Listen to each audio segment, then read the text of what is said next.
So, the Techrotte Encore update is only a few days away. It has so many weapons, so many quality of life changes, new additions to the game, but there are more nuggets of information showing up daily thanks to, I guess, the devs on their social media, like this one. Apparently, the new Coda Motovore, the Infested Lich Hammer coming with the Techrotte Encore update, that big pizza cutter looking one, will change depending on what its highest physical damage type is, impact, puncture or slash. It will change the visuals of the weapon, as you can see here in these shots, but also give the weapon a different buff for each of those physical damage types. So if you mod it for puncture and it is the highest of the IPS, it will look different and it will give you a different buff to say the buff you would have gotten if you modded it for slash or impact. And apparently IPS mods are much stronger on it thanks to this image. This is the percentage of Buzzkill equipped on that weapon, which is 720% bonus slash damage. It's going to make enemies bleed. Puncture better hit them so hard that they start to deal damage to themselves, and impact is going to stagger them so much that they'll show up in town before us. So this weapon is giving me kind of old school vibes where we used to have to actually mod for IPS, well, mostly just S. But Rebecca did also show the new Koda shotgun, the Bass Assist, which is a boombox kind of shotgun, on the last dev short a few days ago, and it also has a cool mechanic which amplifies shockwaves of devastating sound and shooting what looks like plasma rounds similar to the Arca Plasmor, but its passive reads like this: aim and fire at enemies not vulnerable to mercy kills to swarm them with infested mites. Aim and fire at enemies open to mercy kills to teleport your Warframe to them. So it has two different passives depending on whether an enemy is open to a mercy kill or not open to a mercy kill, and it seems like it has two fire modes as well.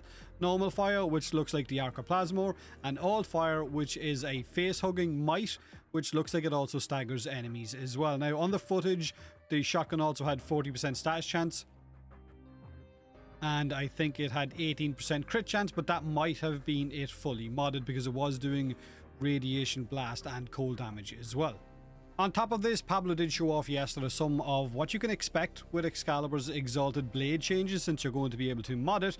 But Excalibur's Exalted Blade's heavy attacks are now going to create much larger waves that will apparently levitate enemies that it doesn't kill, and its damage will scale off all heavy attacks as well. And it's also going to be able to proc Tennokai mods, while his slash dash is now also going to inherit the mods that you have equipped on your Exalted Blade as well. So depending on how that's modded, you're going to see very higher damage numbers, or much higher damage numbers on your slash dash as well. It's been a long week, right? I'm tripping over my words, but moving on. I did just want to clarify something from the interview that I had with Megan and Rebecca, because we joked, and I'm saying this because I did think it was just a joke, that Visor was still alive, but I've seen quite a lot of posts now of people thinking, oh my god, thank you for clarifying that Visor is still alive. I don't think he is. I think he's dead. It was just us joking around. I think there's like bits of him all over the galaxy, but maybe I'm wrong. Maybe he will show up. Maybe he is just floating through space and Salad V is going to, I guess, reinvigorate him into a new version of Sergeant. I don't know. I think he's dead. But anyway, that's basically what we know about two of the new infested weapons coming, the shotgun and of course the hammer. There is, I think, 13 of the Lich weapons. I think they said on the interview, 6 in one rotation and 7 in the other rotation. So it's going to be very interesting to see exactly what, I guess, extra passives some of those infested Coda weapons actually give us. Now remember, you are going to need to be rank 5 with the Hex in order to interact, or I guess for a Proto Frost and Proto Sarant, and I think maybe Nova as well, to show up once the update actually drops.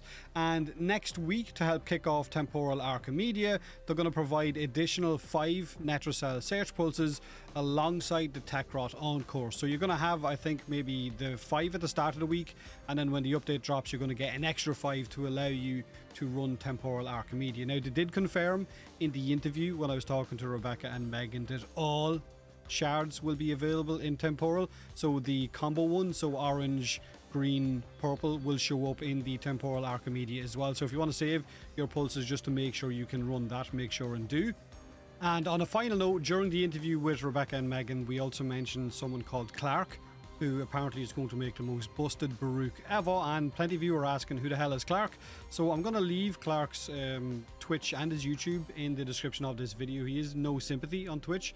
And he is someone who goes into a lot of detail when it comes to maximizing the damage output for his Warframes and for his weapons, so much so that Pablo responds to him when he breaks things with phrases like this. But anyway, like I said, really short video. It is Paddy's weekend, so I'm going to go in and celebrate all weekend and probably get drunk. Enjoy your weekend, whatever you get up to, right? Look after yourselves, and as always, thanks for watching. Why are you running